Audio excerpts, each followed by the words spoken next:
নিতাই গৌর ভক্তিদান নিতাই গৌর হরি বল নিতাই গৌর হরি বল নিতাই গৌর হরি বল জয় জয় নিতাই গৌর হরি বল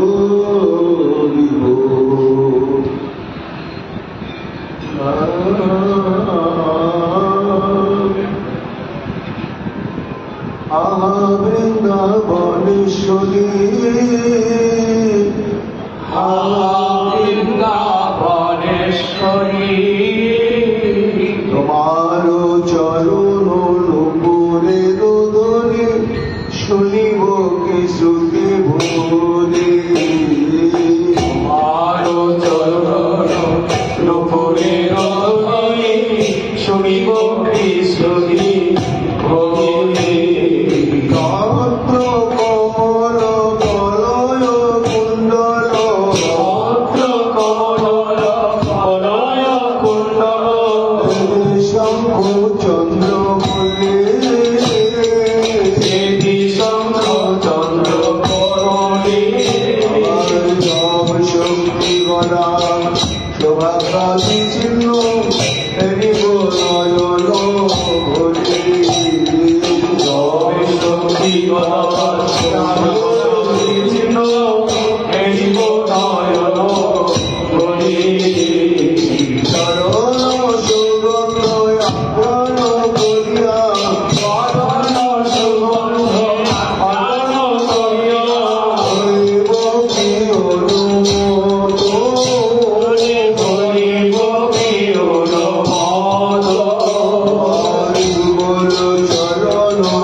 कमलवनम उल्लंघयति च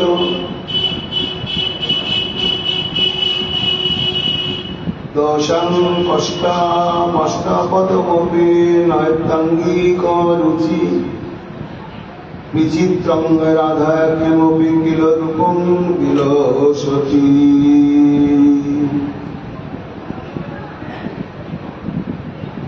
कलिजुग पावन अवतार प्रेम पुरुषोत्तम पूर्ण ब्रह्म सनातन भगवान श्री कृष्ण चैतन्य महाप्रभु अतीव निगूढ़ अंतरंग प्रिय परिकर एवं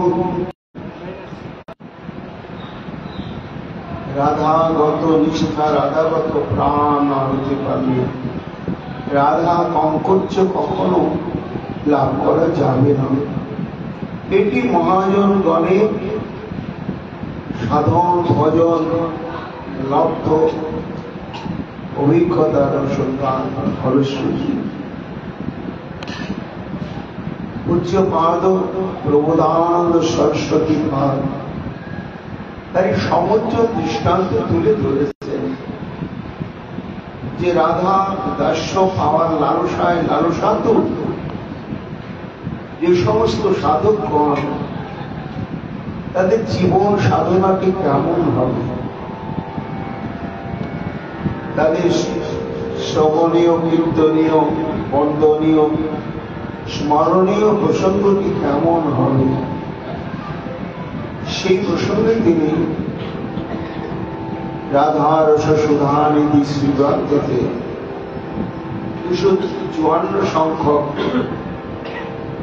স্তোত্রে বলছেন, সদা গায়ন গায়ন মধুরতর রাধা প্রিয় যশ, সদা সান্দ্রানন্দ নবরসদ রাধারতি কথা, সদা স্থায়ং স্থায়ং নব নিভৃত রাধারতি মনে, সদা দায়ং দায়ং বিবশ হৃদি রাধা পদ সুধা।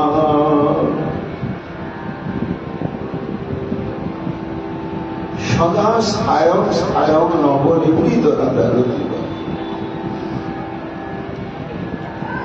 রাধা কিঙ্করী লাভেচ্ছ ভক্তের অবস্থান নিত্য কোথায় করতে হবে, তার আকাঙ্ক্ষিত অবস্থানের ভূমিটি কোথায়? না সদা স্থায়ং স্থায়ং, অর্থাৎ নিশ্চিত রূপে বাস করতে হবে, বাস করতে হবে নবনিভৃত রাধার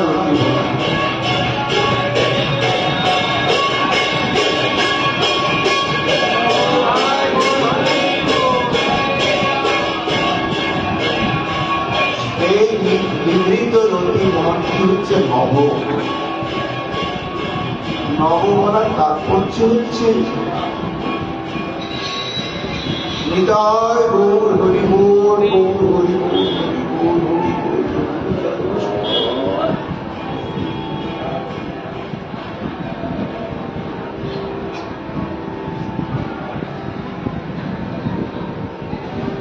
নবশব্দের পুরো তাৎপর্য হচ্ছে যার নিত্য ত্রিগুণাতীত শাশ্বত সনাতন বস্তু, তার একটি বৈশিষ্ট্য হচ্ছে নবনবায়মান। কখনো সেটি পুরাতন হয় না। যখনই চিন্তন করা যায়, দর্শন করা যায়, সেবন করা যায়, কীর্তন করা যায়, তখনই ঠিক অদ্ভুত কোন অদেখা, অজানা, অপরিচিত দুর্লভ বস্তু আস্বাদন করতে গেলে মন যেমন এক অদ্ভুত অদ্ভুত চমৎকারিতায় পরিপূর্ণ হয়ে যায়, তেমনি এই নব বৃন্দাবনে আমার রাধা হৃদয় নাথ শ্রী গোবিন্দ রাধারানীকে নিয়ে যেখানে নানা প্রকার বিহার বিলাসাদি মধ্য দিয়ে শ্রীমতী রাধারানীর উৎকর্ষ তার বৈদগ্ধিক ব্রহ্মাণ্ডে ঘোষণা করে, সেই যে নিভৃত নিকুঞ্জ স্থান, সেটি হচ্ছে রাধারতি বন, অর্থাৎ শ্রীমতী রাধারানীর অন্তঃকরণেতে শ্রীকৃষ্ণের প্রতি যত অসংখ্য প্রেম সেবা বাসনা রয়েছে, সমস্ত বাসনাগুলোই সহস্র অনন্ত ধারায় উচ্চারিত হয় সেই নবন অবায়মান নিভৃত রাধার অতিবন নিকুঞ্জে। আর সেখানে সদা স্থায়ং স্থায়ং, সর্বক্ষণ সেখানে অবস্থান করতে হবে। কাদের? রাধা কঙ্কর্য প্রাপ্তির অভিলাষী সাধক। তা সেই নিভৃত রাধারতি বনে কি এমনি আমরা উপবেশন করে থাকবো, চেষ্টাশূন্য হয়ে থাকবো? না না না, সদা গায়ং গায়ং মধুরতর রাধা প্রিয় যশোর। সে নিভৃত রাধারূপে বলে অবস্থান করে রাধা দাস্য বিলাসী সাধক কি করবেন? নিরন্তর গান করবেন, কীর্তন করবেন। এই কীর্তনের তাৎপর্য কি না, এটি হচ্ছে হৃদয়ে সমদিত প্রেমের একটি সঞ্চারী ভাব। ভগবত প্রেম বা রাধা প্রেম যখন গুরু বৈষ্ণবের কৃপায়, নিজের ভজন উৎকণ্ঠায়, নামের কৃপায়, ধামের কৃপায় অন্তরে উদয় হয়ে যায়, তখনই কতগুলো সঞ্চারী ভাব প্রকাশ পায়। তার মধ্যে একটি হচ্ছে কীর্তন। এই কীর্তন একটি আছে বুদ্ধিপূর্বক পরিকল্পিত ভাবে কর্তব্য বোধে, একটি হচ্ছে সাধনভূমির কীর্তন। কিন্তু প্রেমভূমির থেকে যে কীর্তন শ্রীহাট উত্থিত হয়, ওটি কৃষ্ণ প্রেমের একটা সঞ্চারী হয়। ব্রহ্মানন্দ সরস্বতী পাদ বলছেন যে সেই রাধা প্রেমভূমির থেকে উত্থিত যে কীর্তনের উচ্ছ্বাস, সেই কীর্তনের বিষয়বস্তুটি কি না, রাধা মধুরতর রাধা প্রিয় যশোর। মধু হইতে সমধু, এমন নাম আমার যে গোবিন্দের নাম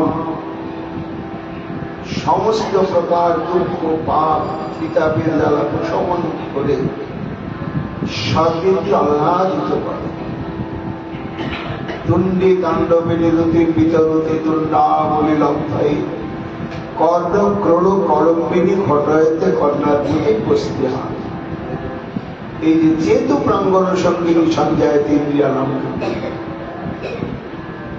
সমস্ত ইন্দ্রিয়কে আমোদিত আহ্লাদিত করে কৃষ্ণ নাম। কৃষ্ণ নামের বৈশিষ্ট্য মহিমার কথা বলা হল। এই হেন যে কৃষ্ণ নামের মহিমাটা, সেই কৃষ্ণ, সেই কৃষ্ণ আবার কার নাম শ্রবণ স্মরণ সাধনে এই দশা প্রাপ্ত হবে না, যে কৃষ্ণ নামে সর্বজগতের অন্তঃকরণ উদ্বেলিত হয়, সেই কৃষ্ণ যখন আবার রাধা নাম শ্রবণ করে,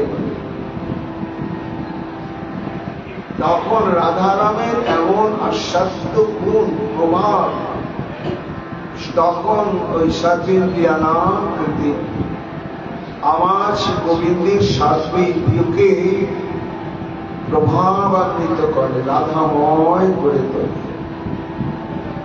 এই হচ্ছে রাধা নামের বৈশিষ্ট্য। ঈশ্বরের নাম সুধম আকাশ, রাধার নাম বিধিকে মিলাবে মোহে, সেই গুণধাম। রাধা নাম শ্রবণে, যার নাম শ্রবণে অনন্ত কোটি ব্রহ্মাণ্ড সাত্বিক বিকাশ সমুদ্রে নিমজ্জিত হয়ে যায়, সে গোবিন্দ আমার রাধারানীর নামে বিকার দশা প্রসাদ হয়। গায়ক গায়ক মধুরতর রাধা প্রিয় যশোর। রাধারানীর এই মহিমা কীর্তন আমি করব, করতে হবে কাকে? রাধা দাস্য বিলাসী সাধক। কোথায় না, সেই নিগৃহীত রাধার উদ্দীপনে অবস্থান করব। আচ্ছা, শুধু কানই করতে হবে আর কি? সদা সন্দ্রানন্দান অবরসদ রাধার উদ্দীপন। সেখানে যে ইষ্টপুষ্টি হবে সমজাতীয় আশয়, রাধা দাস্যবিলাসী সাধক কুল বা সিদ্ধ স্বরূপের আবেশে দাসীগণ সেই রাধারতি বনে একত্রিত হয়ে তারা ইষ্টপুষ্টি করবেন। সেই ইষ্টপুষ্টির বিষয়বস্তু কি? সদা যা সর্বক্ষণ যে কোনো পরিবেশে পরিস্থিতিতে যা একই রকম প্রভাব সমন্বিত থাকে, সম্প্রাণতা অর্থাৎ রাধারানীর প্রসঙ্গটি গাঢ় গাঢ় গাঢ় এবং নবরস প্রদানকারী কি রাধার কথা। গোবিন্দের সঙ্গে শ্রীমতী রাধারানী যে প্রেম রীতি, সেই কথা। আর কি করতে হবে? স্থায়ন স্থায়ন নবনিভৃত রাধারতি বনে বসে সদা ধায়ম ধায়ম বিবসরিতে রাধা পদ সুধা ধ্যান করতে। কেমন ধ্যান? আসক্তির সঙ্গে, প্রেমের সঙ্গে। এ যোগীদের ধ্যান নয়। যোগীদের ধ্যান যোগ সাধনার একটা স্তর বিশেষ। যম নিয়ম আসন প্রাণায়াম প্রত্যাহার ধারণা ধ্যান সংসার, সেই ধ্যান নয়। এই ধ্যান প্রেমোত্থিত, প্রেমেত্থিত রাধারানীর প্রতি মনে যে একেবারে নিরবচ্ছিন্ন ভাবে আসক্তির সহিত যে দাসী এবং ঈশ্বরী এই সম্বন্ধযুক্ত যে বন্ধন, এই বন্ধন থেকে জাত যে রস, রাধা পদ সুধা দিবস, তবে রাধারানীর দাসী হওয়া যায়। আমাদের এই হচ্ছে দিগদর্শন। প্রবোধানন্দ সরস্বতী পাদ আমাদের সামনে কেমন ভাবলে ব্রজে বাস করলে রাধারানীর দাসী হওয়া যাবে তার দিগদর্শন করেছে।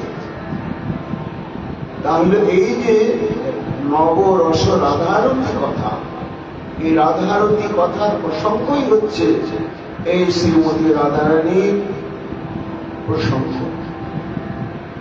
রাধারানীতে রয়েছে 360 প্রকার নায়িকা ভাব।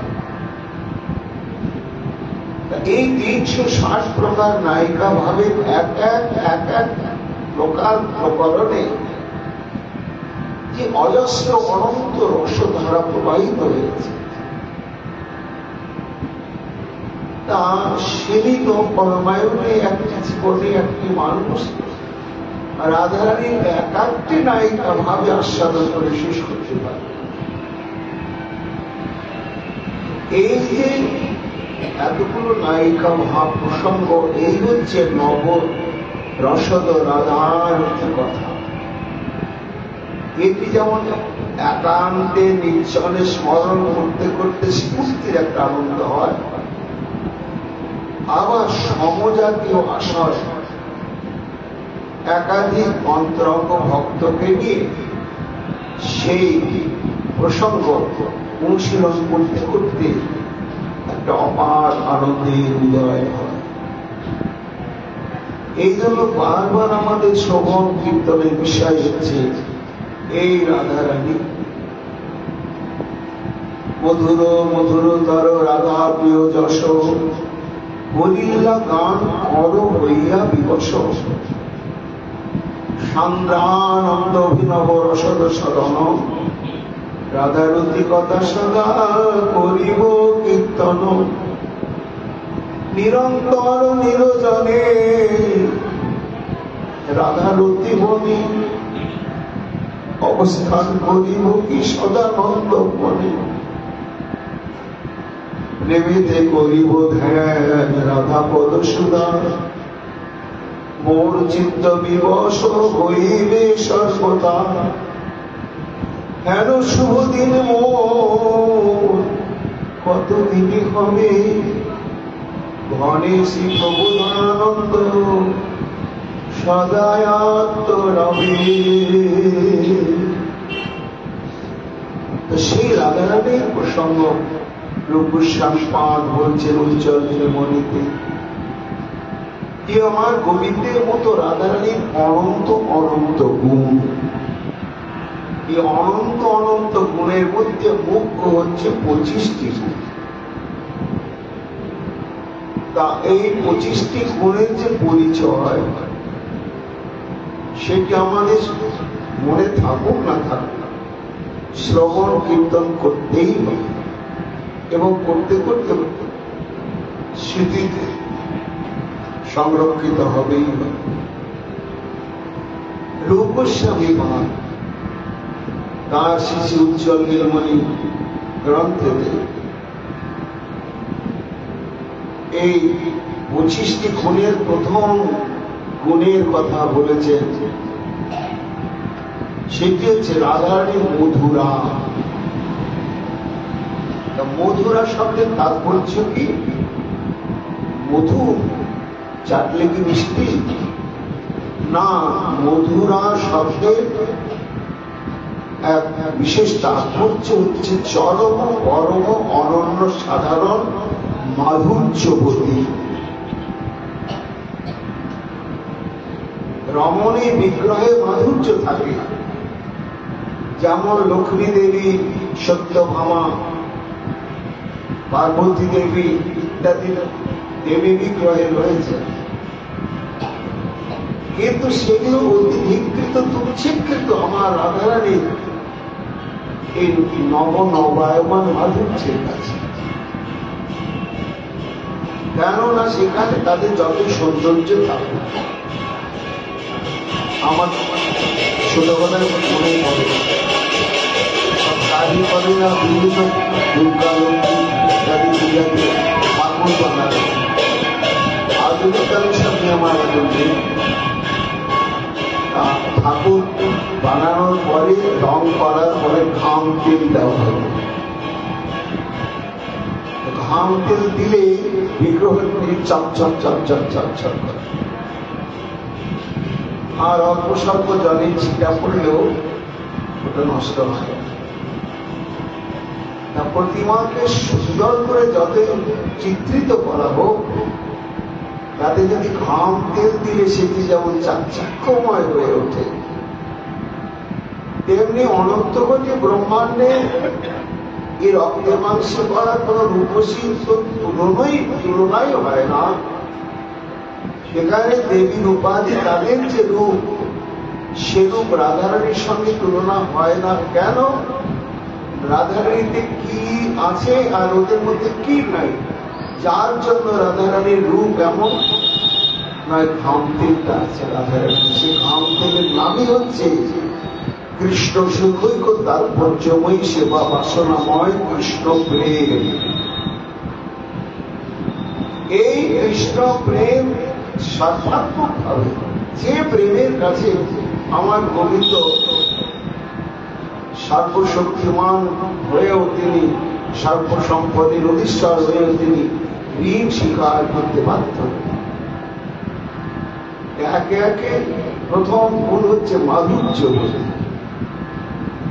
এই মাধুর্যবতী যে তাঁর রূপের বর্ণনা দৃষ্টান্ত রূপে রূপ গোস্বামী পাদ তারই অপর একটি শ্রীগ্রন্থ বিদগ্ধ মাধব নাটকের দেবী বিলাস নামক প্রথম অঙ্ক থেকে দৃষ্টান্ত তুলে ধরছে যে রাধারানী কেমন মাধুর্যবতী।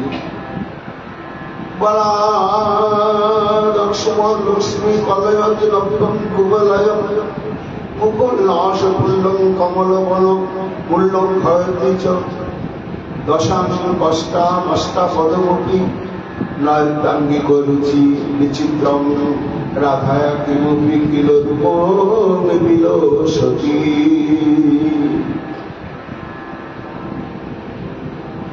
অর্থাৎ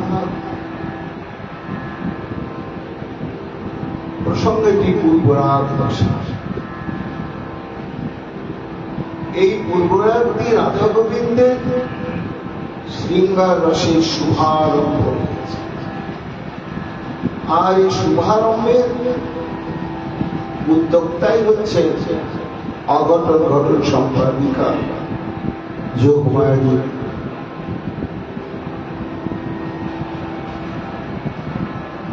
একদিন হঠাৎ শ্রীধাম বৃন্দাবন নব নব সাজে সুসজ্জিত হয়ে উঠেছে। এর কারণটা সবাই বুঝতে পারলেন না। বৃন্দা দেবী যে বনের, তিনি হচ্ছেন নিয়ন্ত্রণকারিণী, কিন্তু তার ইচ্ছা ব্যতিরেকে আজ বৃন্দাবন অদ্ভুত সুশোভামণ্ডিত হয়ে উঠেছে। তাই সবাই পূর্ণমাসী দেবীর কাছে কি উপস্থিত হয়ে যে মা, তখন শ্রীকৃষ্ণ বাল্য অবস্থা, রাধারায়ণ বালিকা অবস্থিত। তখন বৃন্দাবনে উন্নত উজ্জ্বল রসাত্মক ভাব প্রকাশ হয় না। কিন্তু এর মধ্যে একদিন হঠাৎ বৃন্দাবনের এই অদ্ভুত সুশোভন শোভা মণ্ডিত থেকে তারা পূর্ণমাসী দেবীর কাছে কি বলছে, মা হঠাৎ এই বৃন্দাবনে এরকম কেন? তখন পূর্ণমাসী দেবী গম্ভীর হয়ে বলছে, হে বিরাট বৃন্দা ইত্যাদি, শোনো, তোমরা তো জানো নন্দনন্দনকে। হ্যাঁ জানি না। আর ওই বিশ্বভানু দুলালী রাধারানীকে, হ্যাঁ জানি। কিন্তু তারা যে কে কি তা কি জানো? আর তারা কি উদ্দেশ্যে এসেছে তা তো আমরা জানি না। বলে শোনো, নন্দের নন্দন কৃষ্ণ নায়ক শিরোমণি আর নায়িকা শিরোমণি আমার রাধা ঠাকুর। এই নায়ক আর নায়িকার ভূমিকা কি না? সম্ভোগ রসের বিষয় তত্ত্ব হচ্ছে নায়ক, আর আশ্রয় তত্ত্বই হচ্ছে নায়িকা। তাই কাজী দোহার বৃন্দাবনে করাবো মিলন, মধুর রসে পূর্ণ হবে মধুর বৃন্দাবন। আজকে তাদের এই বয়স, পূর্ণমাসী বলছেন, হ্যাঁ তাদের এই বয়সটি প্রাকৃত বয়সকে আশ্রয় করে তাদের নিত্য শাশ্বত স্বরূপ বয়সটি আবৃত হয়ে আছে।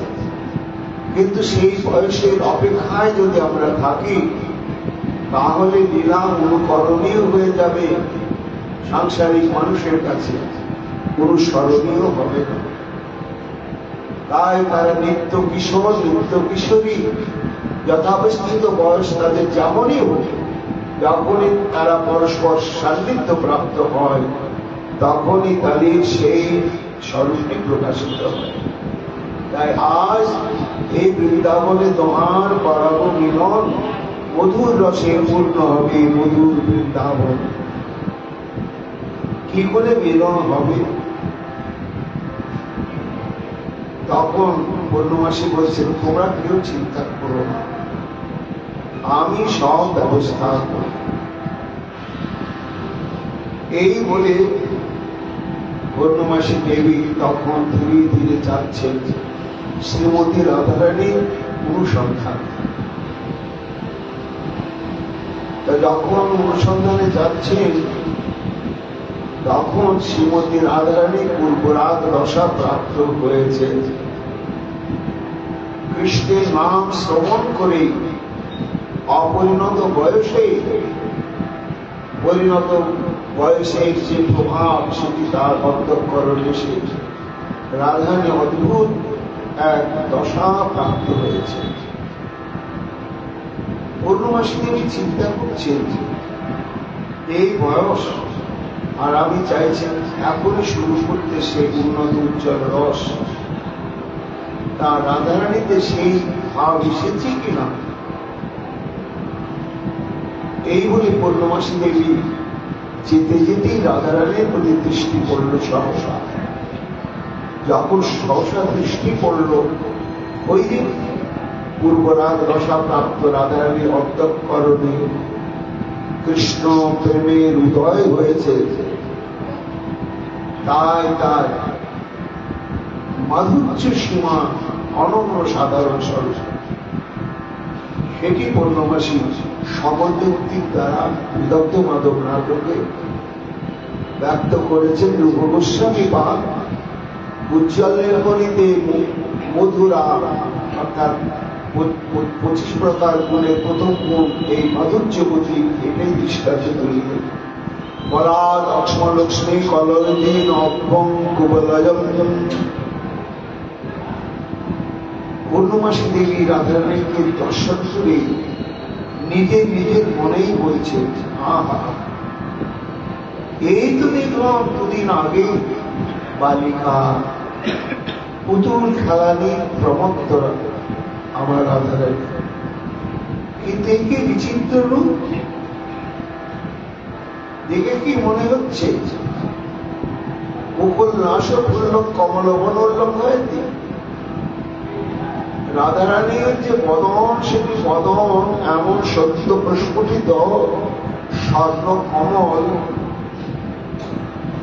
তার সহস্র সহস্র স্বর্ণ কমল একত্রিত প্রস্ফুটিত হলে সেখানে যে একটা পদ্মে আভাত ছটাবি কিরণ হয়, লক্ষ কোটি যেন পদ্ম বনের শোভা কান্তি রাধারানীর মুখমণ্ডলে প্রকাশ পাচ্ছে।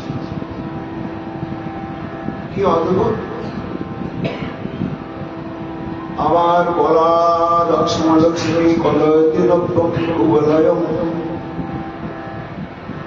দৃষ্টি পড়ল সেই বদনের মধ্যে রয়েছে আমার রাধারানী দুটি ডাগর, ডাগর নয়, নীল নলিনাভ বিতন্নিত বলোচন গোবিন্দ যা বলতে। তা দেখে কি মনে হচ্ছে না, কলয় নব্বম কুবলয়, কুবলয় শব্দের যে নীল পদ্ম, সদ্য বিকশিত নীল কমলের যে মাধুর্য রাশি, সেই মাধুর্য রাশি যেন রাধারানীর নয়ন কমলের কাছে ঋণী। তার নিজস্ব সৌন্দর্য যেন ছিল না, সে রাধারানীর নয়ন কমলেরই মাধুর্য নিয়ে সে মাধুর্য প্রকাশ করছে। তাই কলরতে নব্বম কুবলয়। আর তার অঙ্গকান্তির ছটা কেমন, দশান কষ্টাম অষ্টপদমপি নয়তাঙ্গী করেছি। অষ্টাপদ শব্দ হচ্ছে স্বর্ণ। তো রাধারানীর অঙ্গকান্তির ছটাতে বিশ্বের যত স্বর্ণরাশি, তাদের একটা অহংকার ছিল যে জগতে যেখানে বর্ণের ঔজ্জ্বল্য ছটা তুলনা, সেখানে আমাদেরকে টানতে হবে স্বর্ণময়ী, স্বর্ণময়, স্বর্ণকান্তি, স্বর্ণ স্বর্ণ স্বর্ণ স্বর্ণ। কিন্তু অষ্টাপদমপি মানে স্বর্ণ পর্যন্ত চরমতম কষ্ট দশায় প্রাপ্ত হলেন। কেন না, সোনা পড়ে গড়াগড়ি দিয়ে কাঁদতে শুরু করলে কে বলে আমাদের সুবরণ। সে কি সুবরণে রাধারানীকে দেখে নয়? এই বলে যেন নিজ যারি ভসম সমকল এদের বৈঠল অনল সন্তান। সোনা যেন রাধারানীর অঙ্গকান্তির ছটাতে একেবারে ম্লান হয়ে গিয়ে ছি ছি ছি ছি ছি, আমাদের এই পৃথিবীর বুকে রূপের ছটার অহংকার নিয়ে বেঁচে থাকায় উচিত নয়, এই বলে যেন নিজতন জারি ভসম সমকর হইতে নিজের শরীরটাকে একেবারে পুড়িয়ে ছাই করে দেওয়ার জন্য বৈঠল অনল সন্তান। এমন হচ্ছে বিচিত্র রাধা কিমপি কিল রূপ বিলসন। এই হচ্ছে আমার শ্রীমতী রাধারানীর রূপ। এই রূপই হচ্ছে সর্বাঙ্গের পরিপূর্ণতম আমার গোবিন্দের সর্বেন্দ্রীয় সুখদায়ী। তার প্রমাণ না, তার প্রমাণ ওই রূপ গোস্বামী মাধব সম্পাদিত ললিত মাধব নাটকে চিত্র দর্শন নামক নবম অঙ্কে শ্রীমতী রাধারানীর রূপে শ্রী গোবিন্দ আমার এমন মুক্ত হয়ে উচ্ছ্বাসে মধুমঙ্গলের শ্রী বিষ্ণু রাধারানীর কাছেই বলছে, নিধুতামৃত মাধুরী পরিমল কল্যাণী বিম্বাধর বক্তম পঙ্কজ সৌরভম কুহুরুত শ্রাগভিদস্তে চির অঙ্গম চন্দন শীতল স্ততুল্য সৌন্দর্য সর্বস্ব ভাব তামাসাত্মমেদ বিনুজগুলম রাধে মুহুর্মোদতে। এই যে রাধারানীর মধুরা কেমন মাধুর্য বোঝে না, তার এমন মাধুর্য এক প্রকার মাধুর্য নয়। কৃষ্ণ যেমন পঞ্চপ্রকার মাধুর্যের সমুদ্র, তেমনি রাধারানীও হচ্ছে পঞ্চপ্রকার মাধুর্যের সমুদ্র। কৃষ্ণের পঞ্চপ্রকার মাধুর্য যেমন জগতেকে আহ্লাদিত করে, আর রাধারানীতে যে পঞ্চবিধ মাধুর্য রয়েছে আমার গোবিন্দকে আহ্লাদিত করেন, সুখ সমুদ্রে নিমজ্জিত করে। সেটি নিজেই বলছেন, নিধুতামৃত মধুর পরিমল কল্যাণী বিম্বাধর। হে কল্যাণী, হে রাধে, সুভক্ষ সুরঙ্গ বিম্ব ফলের মতন রক্তাভ তোমার অধর্ষ্ট, আর তাতে রয়েছে অদ্ভুত তীব্র গন্ধ। এই অধরামৃতে রয়েছে অমৃত স্বাদ, আর তাতে সুগন্ধ। আমার এই জিহ্বা তৃপ্ত করে একমাত্র তোমার অধর রসে। এমন তোমার অধর রসের মাধুর্য। আর বক্ত পঙ্কজ সৌরভম, তোমার যে মুখপত্র মুখমণ্ডলেতে যে সৌগন্ধ রয়েছে, সেই সৌগন্ধটি কেমন না, সত্য প্রস্ফুটিত কমলীর নয়, পদ্মীর নয়। সেই সুগন্ধ যখন আমার নাসিকায় প্রবেশ করে, তখন আমার এই ঘ্রাণ ইন্দ্রিয় তৃপ্ত হয়ে যায়, সার্থক মনে করি আমি। এই জন্যই যেন আজকে আমার এই নাসিকা ঘ্রাণ ইন্দ্রিয় নামটি সার্থক হল, তোমার রূপবদ্ধির গন্ধ প্রাপ্ত হয়ে। তোমার এমন আস্বাদ মাধুর্য হচ্ছে অধরামৃতে, আর তোমার বদন কমলে হচ্ছে গন্ধামৃত। আর মুহুর্ত শ্লাঘভিদস্তে গির। আর রাধারানী, মানুষের তো কণ্ঠস্বর আছে, বাচন ভঙ্গি আছে, তা মধুরাতি মধুর হয়। আর তার তুলনা করতে গিয়ে অনেক কিছুই নিয়ে আসা হয়। কেউ বলে শত বিনাশ অমৃত হচ্ছে, কেউ বলে কোকিল বহুদানে মুখরিত করছে, কেউ বলে কোক যুগল ডাকছে, এরকম অনেক কিছুই বলে। কিন্তু হায় কুহুরুত শ্লাঘাভিদস্তে গির, তোমার যে মধুরাতি মধুর বাক্যামৃত, যার তুলনা হয় না। ও কোকিল কণ্ঠ, কুণ্ঠক বিনা বিনিন্দিত তোমার কণ্ঠস্বর, সব কিছুর গর্ভকে হরণ করে নিয়ে অনবদ্য মাধুর্য বিস্তার করে চলেছে তোমার এই কণ্ঠধ্বনি। তাহলে তোমার অধর রসের মাধুর্যে আমার রসনা তৃপ্ত এবং লালায়িত, তোমার বদন কমলের সৌগন্ধে আমার নাসিকা তৃপ্ত লালায়িত, আর তোমার যে বাক্যামৃত শ্রবণে আমার কর্ম তৃষ্ণা মহাতৃপ্ত।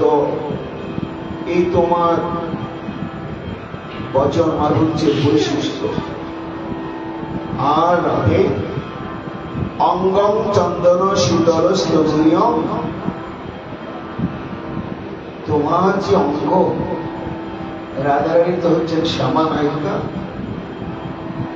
শ্যামা নায়িকার বৈশিষ্ট্য হচ্ছে যে শীতকালে তাদের অঙ্গ উষ্ণ থাকে না, শরীর প্রাকৃতিক থাকে। আবার যখন গ্রীষ্মকাল আসে তখন ওই অঙ্গটা শীতল থাকে। এটা অন্য কোন রমণীতে থাকে না, একমাত্র শ্যামা নায়িকা আমার রাধারানী তার অঙ্গেরই বৈশিষ্ট্য এটা যে শীতকালে উষ্ণ। তাই গোবিন্দ যখন শীতকালে রাধারানীকে বুকে ধরেন তখন শীত বস্ত্র অঙ্গে ধারণ করার কোনো প্রয়োজন হয় না। রাধারানীকে নিভৃত ভাবে হৃদয়ে ধারণ করে শীতের প্রভাব থেকে মুক্ত হয়ে অদ্ভুত সুখে নিমজ্জিত হয়ে যায়। তেমনি প্রচন্ড গ্রীষ্মকাল, এই গ্রীষ্মকালে যখন শ্রীমতী রাধারানীকে নিবিড় ভাবে হৃদয়ে ধারণ করেন তখন সমস্ত সন্তাপ দূর হয়ে গিয়ে অদ্ভুত স্নিগ্ধ শীতলতায় আমার গোবিন্দের সর্বঙ্গ শীতল হয়ে যায়। এই যে তোমার অদ্ভুত ত্বকেতে যে অদ্ভুত স্পর্শ মাধুর্য রয়েছে সে আমাকে পরিতৃপ্ত করে। আর শুধু তাই নয়, তনুরিয়ং সৌন্দর্য সর্বস্ব ভাগ, এই সামগ্রিক তোমার অঙ্গ প্রত্যঙ্গের মাধুরী, এই যে অনবদ্য সৌন্দর্য, এই সৌন্দর্য দর্শনে আমার নয়ন পরিপূর্ত। এইভাবে তাম আস্বাদ্য মমের ইন্দ্র পুলক পুলক রাধে মুহুর মদতে তোমার এমন মাধুর্য রাশি, এমন তুমি মাধুর্যবতী, সাথে তোমার রূপমাধুর্য, রসমাধুর্য, তারপরে ধ্বনি মাধুর্য, গন্ধ মাধুর্য, সমস্ত মাধুর্য রাশি রয়েছে। রূপ গোস্বামী পাদ বলছেন এ আমার রাধারানী 25টি গুণের প্রথম গুণই হচ্ছে তিনি চরম পরম মাধুর্য। আবার তার অদ্ভুত মাধুর্য প্রসঙ্গে বর্ণনা দিতে গিয়ে টিকাকারগণ আবার একটি উদ্ধৃতি দিয়েছেন কবি কর্ণপুর কর্তৃক রচিত অলঙ্কার পুস্তক থেকে। শীতোষণে অম্বজে তদুপরি নব হেম কদলী তরুণী চিনাগ্ন বিগ্রহ কনক সিংহাসনমিদম ততঃসন্নমে তস্য পরিসুমিলিতম কোপমিথুনম ততশ্চন্দ্র তস্মত্তম ইতি বিধিকানু ঘটনা।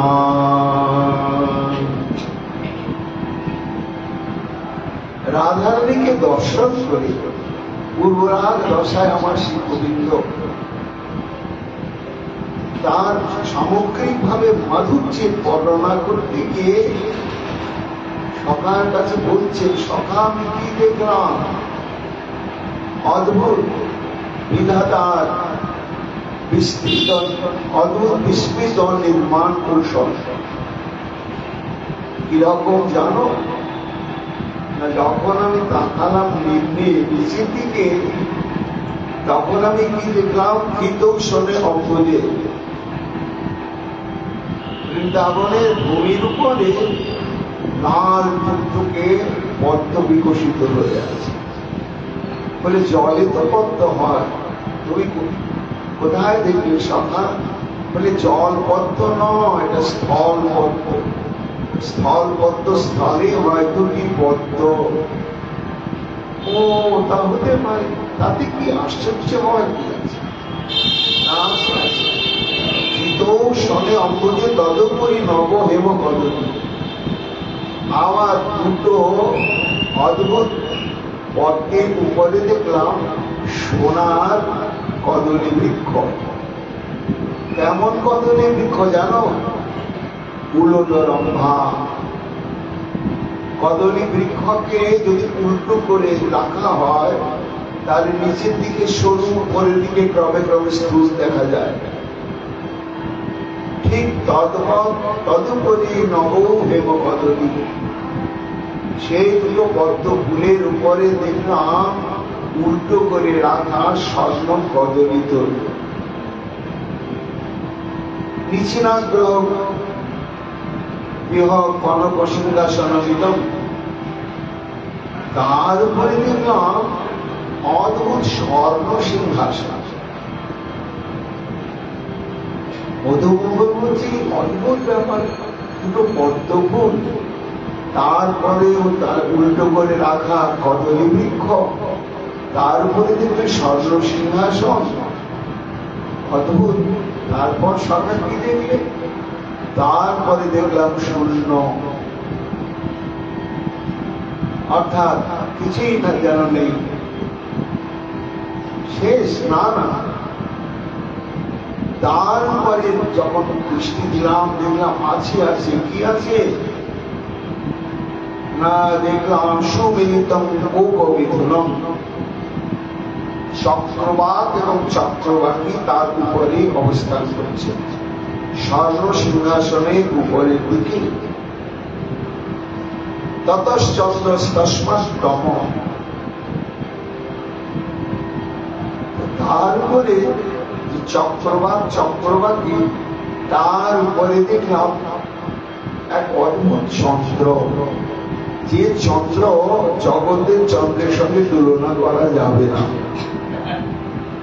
কেন? জগতের চন্দ্রের পূর্ণতা নেই, 16 কলায় পূর্ণ নয়, 15 কলায় পূর্ণ। কেন? চতুর্দশী মানে 14, চতুর্দশীর পরের দিনে পূর্ণিমা লাগে। চতুর্দশী মানে 14, তারপরে যদি পূর্ণিমা মানে 15তে পূর্ণিমা হয়, 16 তো হয় না। এই জন্য জগতের চাঁদ পূর্ণ হলো 16 কলায় নয়। কিন্তু আমি যে চন্দ্রকে দেখলাম 16 কলায় পরিপূর্ণ, এবং তার অমাবস্যা নেই, কৃষ্ণপক্ষ বলে কিছু নেই, আর তাদের কোনো কলঙ্ক নেই। তাই রাধা মাধুর্যের বর্ণনা করছেন আমার গোবিন্দ। পূর্বরাত থেকে এসব ভ্রম হয়েছে, রাধার অঙ্গ প্রত্যঙ্গ। আর কি দেখলে যেন সন্ধ্যা? বলি চাঁদের পেছনে দেখলাম আবার প্রগাঢ় অন্ধকার। চন্দ্র, পূর্ণ চন্দ্র আর অন্ধকার কি পাশাপাশি থাকে? বিরোধ কখনোই থাকে না। চন্দ্র উদয় বলে অন্ধকার পালিয়ে যায়, আর অন্ধকার থাকলে সেখানে চাঁদ থাকে না। কি দেখলে বলো তো, খুলে পরিষ্কার করে? হ্যাঁ, মনে হয় তো এই বিশ্বভানু রাজনন্দিনী এই দর্শন করেছে। কেন? সেই হচ্ছে সমগ্র মাধুর্যের পরাবধি, অগাধ অতলান্ত সমুদ্র, মাধুর্যের সমুদ্র। ওটি তুমি যে দুটো পদ্ম ফুল দেখেছ, পদ্ম ফুল নয়, সেই রাধারানীর দুটো চরণ কমল। আর তার উপরে যে উল্টো করে রাখা কদলী বৃক্ষ দেখেছ, ওটি হচ্ছে আমার রাধারানীর গুরুস্তম্ভ। আর তার উপরে যে স্বর্ণ সিংহাসন দেখেছ, ওটা স্বর্ণ সিংহাসনের মতো স্বর্ণ সিংহাসন নয়, ওটি হচ্ছে রাধারানীর নিতম্ব প্রদেশ, সেটি স্বর্ণ সিংহাসন। আর তার উপরে ক্ষীণ কোটি, সেটাই শূন্যবৎ। তার উপরে যে চক্রবাকী দর্শন করেছ, সেটি হচ্ছে রাধারানীর বিনয় বয়োধর যুবক। আর তার উপরে যে কলঙ্কশূন্য চন্দ্র দর্শন করেছ, সেটি হচ্ছে রাধারানীর বদন। আর তার পশ্চাতে তুমি ঘন অন্ধকার দেখেছ, সখা ও অন্ধকার নয়, ও রাধারানীর সুকুঞ্চিত কেশরাশি। গোবিন্দ আমার স্তম্ভিত হয়ে বলছেন, আহা, বিধাতাকে অপূর্ব ভাবে সৃষ্টি করেছেন এই রাধারানীকে, যার মাধুর্যের তুলনা অনন্তমতি ব্রহ্মাণ্ডে কখনো হয় না, হবার নয়। আবার বলছেন, পূর্ণ যদি শ্যালো বিষম সুধাংশ সচেত কলঙ্কেন ভবে দেবহীন চকর বেহুহীন চেত অয়ংসার তদাশ্রদাশ্যায় তদৈশ রাধি। কবি কর্ণপুর বলছে, পূর্বরাগ দশায় প্রথম যখন রাধারানীকে দর্শন করলেন গোবিন্দ আমার, তখন তার মনে নয়নে শৃঙ্গার রসের চশমা, সেই দৃষ্টি দিয়ে যখন রাধারানীকে দেখছেন, দেখে তখন তিনি মুক্ত হয়ে উচ্ছ্বাসে বললেন যে, রাধে, তোমার এই যে বদন চন্দ্রের মাধুর্য, মধুরা প্রথম দেখুন, এই তুলনা হয় না। আমি বিস্মিত হয়ে গেলাম। কেন হলাম শোনো না, পূর্ণ যদি শ্যাদ অনিশম সুধাংশ, কার সঙ্গে তুলনা হবে? সেই চন্দ্রের সঙ্গে যে চন্দ্রের অমাবস্যা নেই, এবং যে চন্দ্র প্রতি পূর্ণিমাকে একইভাবে উদয় হয়, তাতে নব নব মানায়িত নেই। চন্দ্র যদি অমাবস্যা শূন্য হয় এবং নব নবায়মান হয়, সচেত কলঙ্কেন ভবিতবিহীন, তাতে যদি কলঙ্ক না থাকে, চক্র প্রয়োগহীন চেত অয়ংসার, আর সেই চন্দ্র সুধা কোন চক্র যদি পান না করে থাকে, সেই চন্দ্রের সঙ্গে তোমার বদন চন্দ্রের তুলনা হবে, আর চন্দ্র তোমার বদন মাধুর্য কীর্তনের যোগ্যতা লাভ করবে। আবার বলছেন, রাধে, আমি একদিন চিন্তা করেছিলাম, এই পৃথিবীর চাঁদ বাড়েই বা কেন আর কমেই বা কেন? একরকম থাকে না। পূর্ণিমা থাকলে কত ভালো হতো না, ওই পূর্ণিমার পরদিন থেকে কমতে কমতে 15 দিনে হরি বল নাই, আবার বাড়তে বাড়তে বাড়তে বাড়তে পূর্ণ।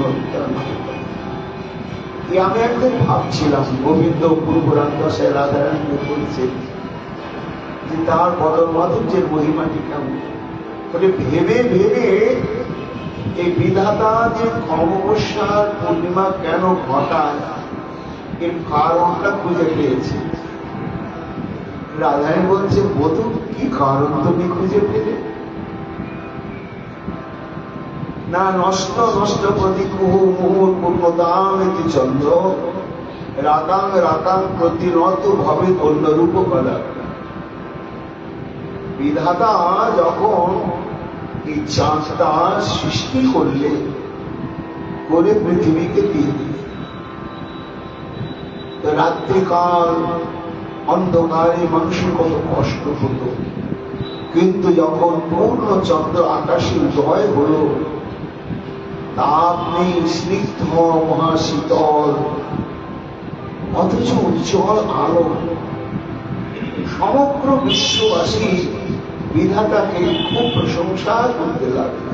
যা দিনের বেলায় সূর্য অন্ধকার নাশ করে আমাদের কর্মসাধনের সহায়তা করছে, আর রাত্রিকালে বিধাতা পূর্ণ চন্দ্র পাহাড় দিয়েছে।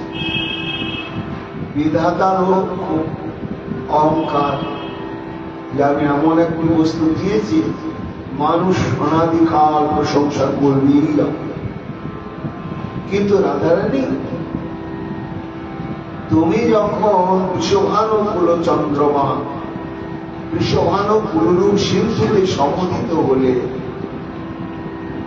তখন তোমার ওই বদন চাঁদের ছটা সমগ্র ভবন পরিব্যাপ্ত হতে হতে ব্রহ্মলোকে গিয়ে ছটা পৌঁছায়। বিধাতা তখন চিন্তা করছে আবার কোন চাঁদের ছটা,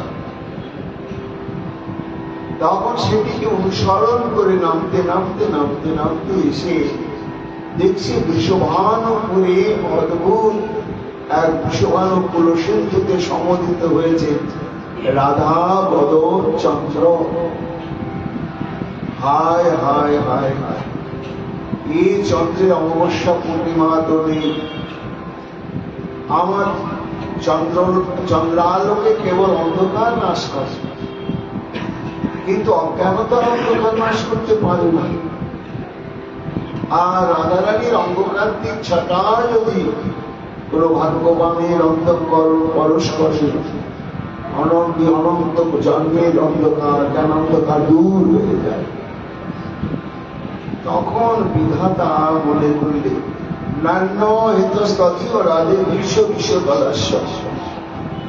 তখন বিধাতা মনে করলে এক কাজ করি, আমার এই চাঁদটাকে ভাঙি, ভেঙে রাধারানীর বদন চাঁদ দেখে দেখে আবার নতুন করে আমি নির্মাণ করি, যাতে এই রাধা বদন চাঁদের চাইতেও আমার এই চাঁদটা বেশি সুন্দর হয় আর মানুষ তখন আরো বেশি প্রশংসা করে।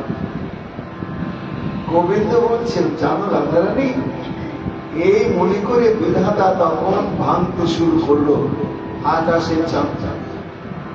প্রথম দিন যখন ভাঙলো একটু, তখনই নেমে এলো প্রথম কৃষ্ণপক্ষের প্রতিপদ। এইভাবে 15 দিন লাগলো ভাঙতে। 15 দিনের মাথায় চন্দ্রকে ভেঙে শেষ করে দিল। এইবার চন্দ্রবিহীন জগৎ তখন এলো অমাবস্যা। তারপরে বিধাতা তখন তোমার ওই বদন মাধুর্য দেখে দেখে আবার নিজের চাঁদকে একটু একটু করে করতে শুরু করল। এমনি করে 15 দিন ধরে করল, পূর্ণ হয়ে গেল করা। তখন নিজের করা চাঁদটাকে আবার মিলাতে দেখি রাধা বদন চাঁদের মতন হলো কিনা। মিলাতে গিয়ে দেখছে ও হো হো হলো তো নাই, বরং আরোই যেন খারাপ হয়ে গেল। এটা তো আমার মর্যাদায় আঘাত প্রাপ্ত আমি হলাম। তাহলে এক কাজ করি, আমি ভাঙতেই থাকবো আর করতেই থাকবো যতদিন পর্যন্ত রাধারানীর বদন চাঁদের মতন আমার এই জগতের চাঁদটা না হবে, ততদিন আমি ভাঙতেই থাকবো আর করতেই থাকবো। জানো রাধে, আজ পর্যন্ত বিধাতা তোমার বদন চাঁদের মতন ওর চাঁদটাকে নির্মাণ করতে পারে নাই বলে ওই 15 দিন ভাঙছে আর 15 দিন করছে। তার এই ভাঙা করার খেলা চলতেই আছে, চলতেই আছে। বৃক্ষ বৃক্ষ তালাস্য, তোমার পদকার দেখে দেখে নিজের চাঁদ করছে। লোলং দাদা দমতি চতুর নির্বিমিতে অরুম আসম, মাসে এমনি করে একদিন অমাবস্যা হচ্ছে, একদিন পূর্ণিমা হচ্ছে। রূপর স্বামী পাঠ বলছে, এই হচ্ছে রাধারানীর প্রথম গুণ, সেটি হচ্ছে তার এই মাধুর্য বলতা মধুরা। দ্বিতীয় গুণ হচ্ছে নববয়া, নিত্য নব্য বয়স সমন্বিতা। এইবার এই নব্য বয়স কাকে বলা হয় এবং রাধা বা গোবিন্দের বয়স কত প্রকার, আর একাত্তি বয়সের মাধুর্য এবং শারীরিক কি লক্ষণ বিস্তৃত ভাবে রসগ্রন্থে রূপ গোস্বামী পাদ উদ্দীপন বিবাহ প্রকরণে বর্ণনা করেছেন। মহাপ্রভুর কৃপায় আগামীকাল আমরা রাধারানীর দ্বিতীয় গুণ প্রসঙ্গ শ্রবণ কীর্তন করব। এখনকার মতো রাধারানীর কথা এখানে বিশ্রাম লাভ করছে। নিতাই গৌর হরি, গৌর হরি, গৌর হরি।